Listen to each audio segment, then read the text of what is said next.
Hello dear students.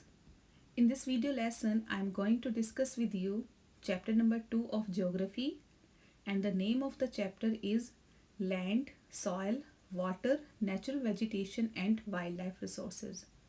So let's start with the land resource. Land, that is an important natural resource. It covers about 30% of total area of the earth's surface. There is uneven distribution of population in the different parts of the world, which is mainly due to the varied characteristics of land and climate. So, the rugged topography, mountainous areas, low-lying areas which are prone to waterlogging, desert areas, thick forested areas, these are mainly the sparsely populated areas, which means there is less population. Plains and the river valleys, they are suitable for agriculture. That's why these are densely populated areas, which means there is more population as compared to the mountainous or the deserted areas. Here the question arises, why this land resource that is important for us?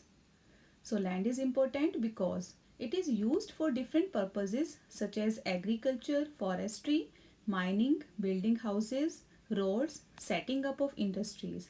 This is commonly termed as land use. Next is about the common property resources. So land that is divided into the private land and the community land. Private land, these are owned by the individuals. For example, your house, that is your private land, while the community lands, they are owned by the community. Example, public parks or the amusement parks where you go for recreational activities. Next, these community lands which I have talked about, so these are termed as the common property resources. Next is about that how this land use pattern that has been changed over a period of time. This figure is showing the change in land use over a period of time. So now the housing complexes, they have been built on the agricultural land. The methods of land conservation, because it is very important resource. So there are various methods of the land conservation, and these are afforestation, land reclamation, regulated use of chemical pesticides and fertilizers, and checking on overgrazing. These are required because of the growing population and their ever growing demand, which has led to a large scale destruction of forest. Soil, the thin layer of grainy substance covering the surface of the earth, that is termed as soil. These are the layers of the soil, which is termed as soil profile. So the first layer, which is showing the topsoil with humus and vegetation. Next layer, subsoil with sand, silt and clay. Then next, weathered rock material, the third layer. And the fourth layer, that is the parent rock. These are the factors which affect the soil formation, and these are parent rock, which determines the color and texture of the soil.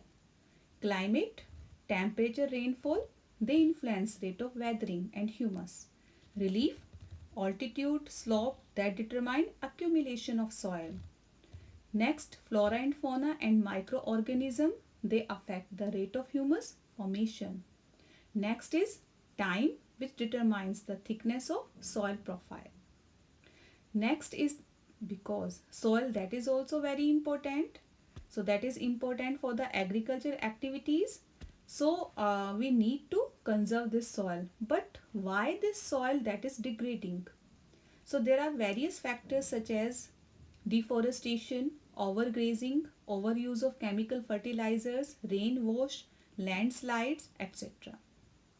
So these are the measures or the methods by which we can conserve the soil.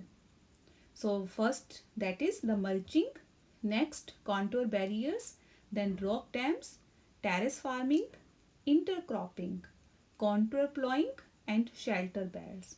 These are some of the methods. So this figure that is showing the measures which we can take for soil conservation. Terrace farming, contour barriers, contour plowing, rock dam, shelter belts, etc. So dear students, this was all about this module. Thank you. Have a nice day.